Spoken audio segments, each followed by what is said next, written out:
Hello student, आप सभी का करंट अफेयर की क्लास में स्वागत है। यदि आप चैनल पर नए हैं तो चैनल को सब्सक्राइब और वीडियो को हमारे लाइक कर दीजिए। इस वीडियो में हम बात करेंगे करंट अफेयर के 10 महत्वपूर्ण प्रश्नों के बारे में। तो हमारा पहला प्रश्न है, अक्टूबर महीने के ICC player of the month कौन बने हैं? तो इस प्रश्न का सही उत्तर हमारा क्या हो जाएगा? ऑप्शन ए है रचिंद्र रविंद्र, ऑप्शन बी विराट कोहली, सी रोहित शर्मा, डी श्रेयस अय्यर। तो इस प्रश्न का सही उत्तर हमारा ए हो जाएगा।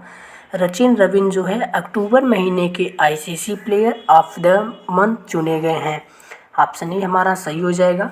आईसीसी ने अक्टूबर महीने के सर्वश्रेष्ठ खिलाड़ी का ऐलान कर दिया है।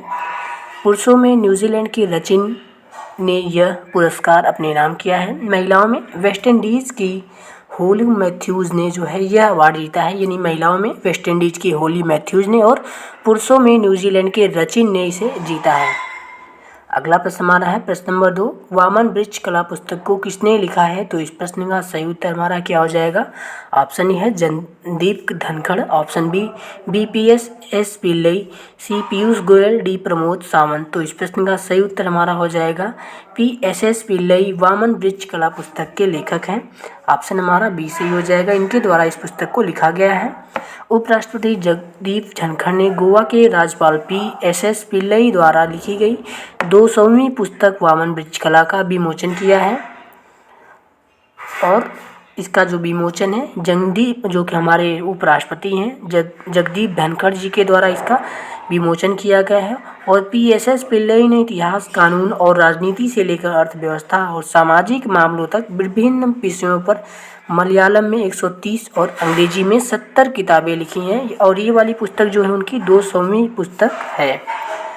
अगला प्रश्न हमारा है प्रश्न नंबर 3, दुनिया की सबसे लंबे समय तक शासन करने वाली महिला कौन बनी है? तो इस प्रश्न का सही उत्तर हमारा क्या हो जाएगा? ऑप्शन है शेख हसीना, बी कमला हैरिस, सी इविका सिलिना, डी जॉर्जिया मेलोनी। तो इस प्रश्न का सही उत्तर हमारा हो जाएगा ऑप्शन ए शेख हसीना जो है दुनिया की सबसे लंबे समय तक शासन करने वाली महिला प्रमुख बनी है, जो कि बांग्लादेश की प्रधानमंत्री हैं। तो ऑप्शन हमारा ये सही हो जाएगा, शेख हसीना। टाइम ने अपनी ही हालिया कवर स्टोरी में बांग्लादेश की प्रधानमंत्री शेख हसीना को चित्रित किया है, जो 76 वर्ष की आयु में बांग्लादेश के इतिहास में सबसे लंबे समय तक शासन करने वाली प्रमुख महिला है। और शेख हसीना 2009 से देश की प्रधानमंत्री के रूप में कार्यरत हैं, यानी बांग्लादेश के। और इससे पहले जो है 1996 से 2001 तक जो है इस पद पर रही, यानी कि 1996 से 2001 तक उसके पहले जो है ये प्रधानमंत्री थी, यानी 1996 से 2001 तक थी। फिर उसके बाद 2009 से अब तक जो है प्रधानमंत्री के पद पर हैं। अगला प्रश्न हमारा है प्रश्न नंबर 4, वर्ल्ड काइंडनेस डे यानी कि विश्व दयालुता दिवस कब मनाया जाता है? तो विश्व दयालुता दिवस का ऑप्शन हमारा कौन सा सही हो जाएगा? ऑप्शन है 13 नवंबर, बी 14 नवंबर, सी 15 नवंबर, डी 16 नवंबर। तो ऑप्शन हमारा ये सही हो जाएगा। 13 नवंबर को प्रतिवर्ष वर्ल्ड काइंडनेस डे के रूप में मनाया जाता है। तो ऑप्शन ए सही हो जाएगा। प्रतिवर्ष 13 नवंबर को वर्ल्ड काइंडनेस डे विश्व दयालुता दिवस के रूप में मनाया जाता है।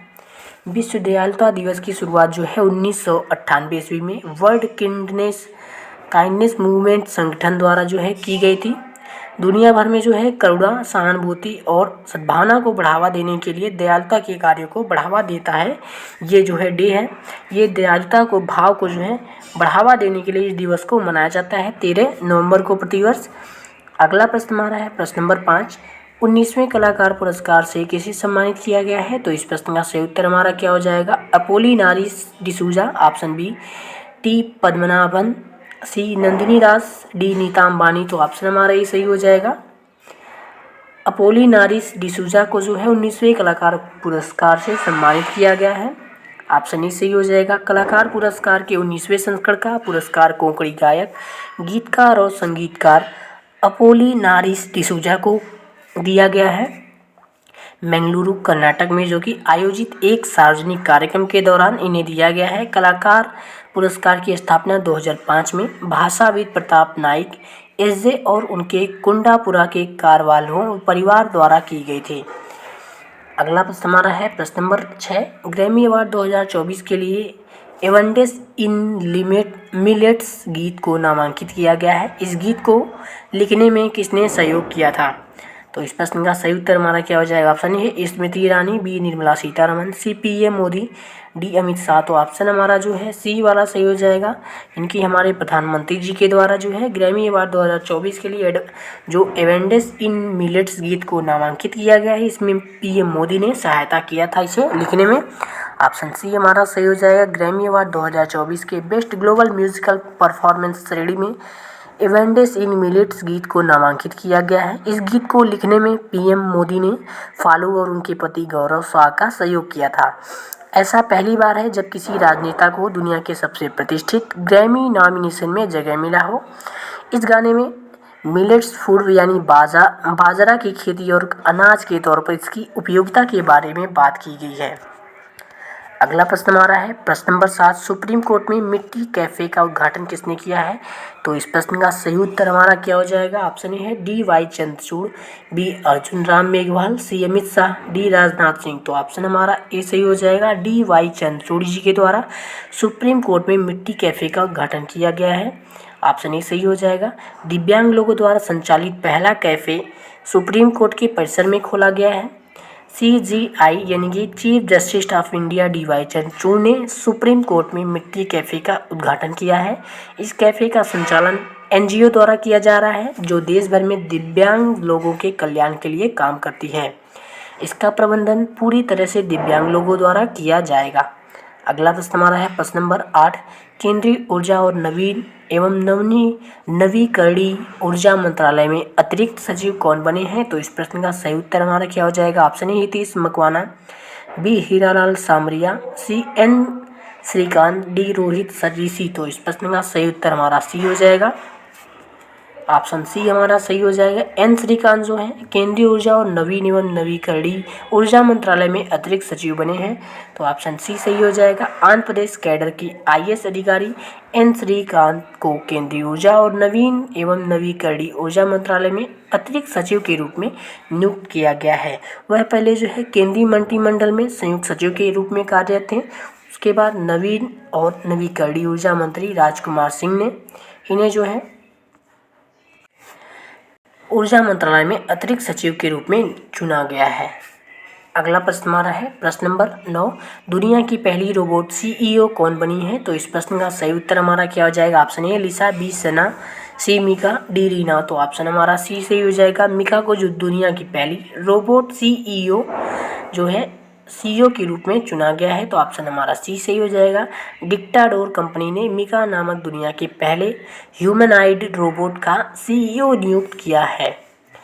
डिक्टाडोर कोलंबिया की एक कंपनी है जिसने जो है CEO के रूप में मिका, जो कि एक डिक्टाडोर कंपनी है, उसका जो CEO के रूप में इसे नियुक्त किया गया है मिका को, जो कि एक रोबोट है। मिका को हैंसॉन रोबोटिक्स और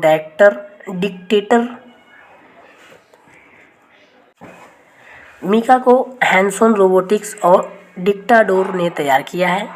हैंसॉन रोबोटिक्स ने ही पॉपुलर ह्यूमनॉइड रोबोट सोफिया को तैयार किया था। अगला प्रश्न हमारा है प्रश्न नंबर 10, कौन सा देश आधिकारिक तौर पर यूरोपीय सशस्त्र बलों की संधि से बाहर हो गया है? तो इस प्रश्न का सही उत्तर हमारा क्या हो जाएगा? ऑप्शन ए है America, B Japan, C France, D रूस। तो इस प्रश्न का सही उत्तर हमारा क्या हो जाएगा?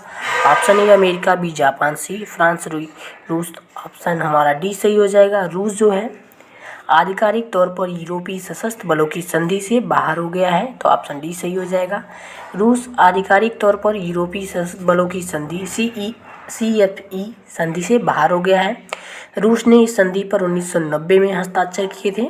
रूस के विदेश मंत्रालय ने कहा कि यह संधि रूस के हितों के अनुरूप नहीं है और यूरोपीय सशस्त्र बलों की संधि का उद्देश्य जो है पारंपरिक हथियारों को सीमित करना इसका उद्देश्य है और शीत युद्ध के प्रतिद्वंदियों के बीच सेनाओं के तेजी से निर्माण को रोकना इसका जो उद्देश्य है। तो आज का हमारा जो करंट अफेयर का प्रश्न पर समाप्त होता है। आप लोग जो है कमेंट के माध्यम से हमारे प्रश्नों का उत्तर देंगे। हमारा प्रश्न है कि जो रूस का जो राजधानी क्या है और रूस की करेंसी क्या है, ये कमेंट के माध्यम से आप लोग बताएंगे। तो आज का जो हमारा करंट अफेयर का प्रश्न समाप्त होता है। ये वीडियो आपको कैसा लगा? यदि वीडियो अच्छा लगा तो वीडियो को लाइक और हमारे चैनल को सब्सक्राइब कर दीजिए। मिलेंगे नेक्स्ट वीडियो में, तब तक के लिए जय हिंद।